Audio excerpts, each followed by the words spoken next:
In this video, I'm going to show you how to make your own shampoo bars. So shampoo bars are an alternative to commercial shampoos. I'm going to show you how to make them, what ingredients you're going to need, and just how simple they are to do. Some of the benefits of a shampoo bar is there is less packaging. Unlike traditional shampoo that has to go into a bottle, because these don't contain water and because they're in solid form, they don't need the packaging. Another cool thing is it makes it way easier to travel with these as they are in a liquid, so it can just go in your carry-on if you prefer.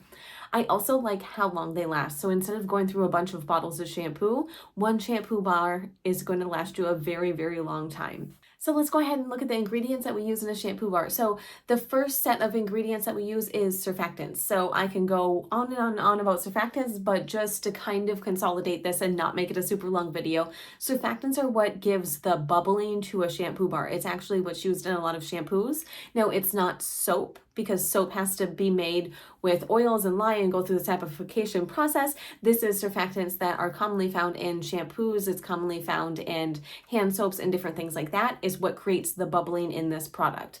I'm going to use a few different surfactants in this shampoo bar.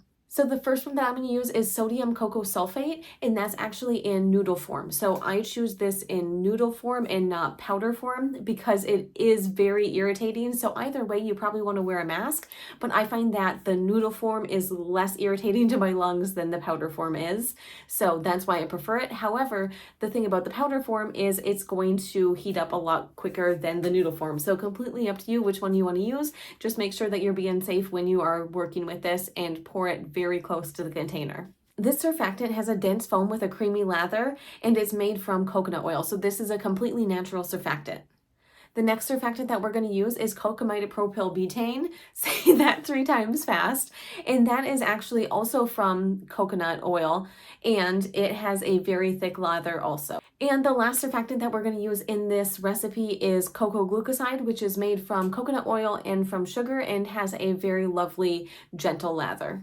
So we also need something that's going to be a thickener. So the thickener that I use in this is BTMS 50, and it actually creates a little bit of slip in here, which means that when you're putting it through your hair, it just makes it glide through a little bit better. And the BTMS 50 is actually going to create a lotion-like consistency when introduced to water. That's really going to help the ingredients rinse out of your hair. And the last main ingredient that we use is a preservative. So I am both going to put water into this recipe, and it's also going to be introduced to water. So we have to have a preservative. Otherwise, you are going to grow some pretty nasty junk in here. So even though this dries out in between different uses, you definitely want to use a preservative. Otherwise, you're going to start growing mold, bacteria, and other gross things. And then we get to the enhancement. So you can have a lot of fun. As you can tell, when I went over the base ingredients, it was pretty basic. It's the bare minimum that you need to make a shampoo bar. And now we get to have a little bit of fun with it. So the first one and the easiest thing to customize is fragrance oil. Get wild, use a fragrance oil, use an essential oil, use whatever you would like to use to get this to smell the way that you like it. Another easy one to change is color. So in this recipe, I'm going to be using mica powder, but you can certainly use something like clay if you prefer to do something a little bit more natural and to have a detoxifying effect also. The benefit of mica powder is it comes in a vast array of colors, whereas clay only comes in a couple, so completely up to you which one you prefer to use. I'm also going to use hydrolyzed wheat protein, which adds shine to your hair. I'm going to use veggie keratin, which also is going to add shine to your hair and help reduce frizziness. So the first thing that we want to do is take all of our surfactants and put them into a heat-safe container. I'm going to start with the sodium cocoa sulfate. And to that, I'm going to add the cocamide propyl betaine. And lastly, I'm going to go ahead and add the cocoa glucoside.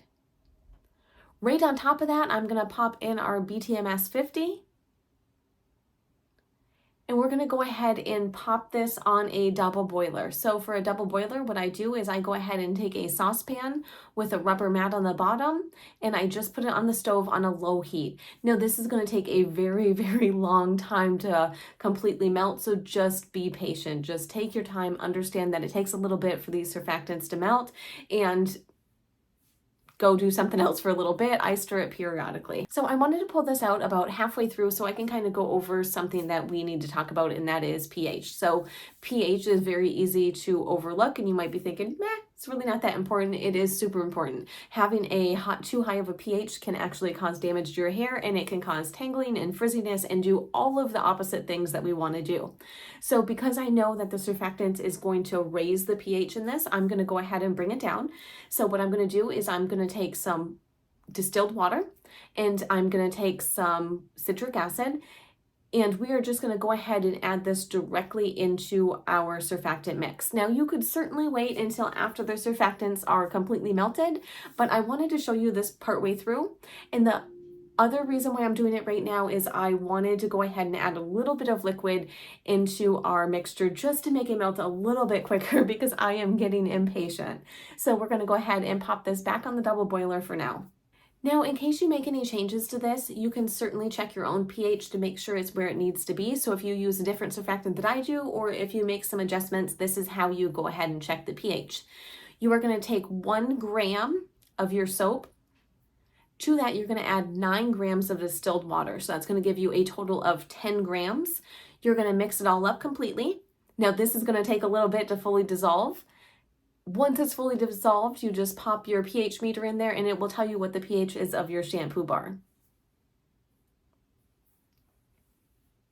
So now that our surfactants have completely melted, we are going to go ahead and wipe the bottom of our container just to get any of that water off of it. Now we're going to go ahead and add our mica powder and give it a really good mix.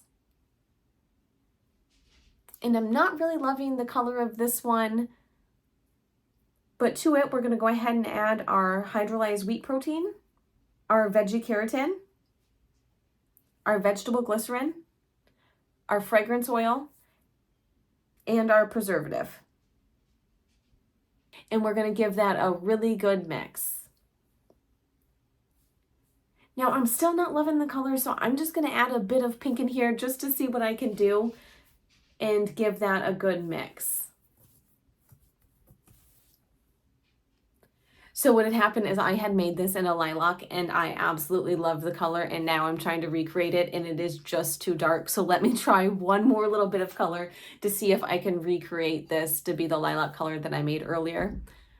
The first time that I made it, it's getting there. The first time that I made it, I actually forgot to turn the camera on, so then I had to start over from the beginning and make it one more time. And then what we're going to do is go ahead and put it into your mold. So this is going to take a little bit of patience, and you want to do it while the mixture is still warm, because once it cools down, it's going to become solid like a shampoo bar. And what I do is I go ahead and push it into the cracks, really push it in there, try to get it to go in as much as you can, just because you get a prettier bar. And then take your time smoothing off the top, making everything pretty, and then we're just going to allow this to cool. Now, it's not going to take long at all to cool. We're going to pop it out of the mold, and there are your finished shampoo bars. Now, I would recommend allowing this to dry for at least 24 to 48 hours just so it hardens all the way, so the rest of the water that we put in there can go ahead and evaporate out, and then it is completely fine to use. And really the goal is to have a whole lot of fun making your shampoo bar. It's easy to get overwhelmed and be like, this is too complicated and I don't know what I want to put in it and I don't know where to go. What I recommend is just start out by making the shampoo bar exactly how I gave you the recipe, and then from there you can go ahead and tweak it to suit your own needs. This shouldn't be stressful. This really should be a very fun and exciting process for you. I really hope you enjoyed the video. If you haven't done so already, be sure to hit that subscribe and like button down below.